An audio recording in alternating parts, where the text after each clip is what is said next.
If you're only doing what's outlined in your job description, you're not going to set yourself apart from the rest of the workforce. Why? Because everybody's doing that. In a competitive environment, the key to standing out is to go beyond what is expected and demonstrate that you're capable of more responsibility and more leadership. But how do you do that?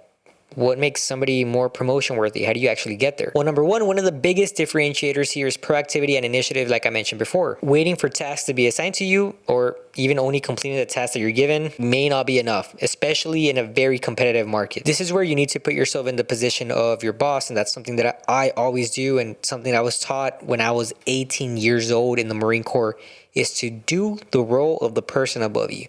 Whoever is you report to, whoever's ahead of you, you should be doing the role at your rank.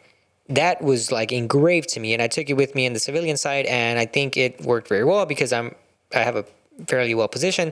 So you need to anticipate what the challenges are going to be, what's expected of you, and you need to look for a way to improve those processes before they're even asked, or to hand out or to provide a solution or to present something before it's asked of you. I'll give you an example, right? Let's say that you are in marketing and you notice that, the strategy you guys have right now, it's just not performing very well. Well, are you going to wait for somebody? Like you're visually seeing the KPIs, you're seeing the data that you're reviewing.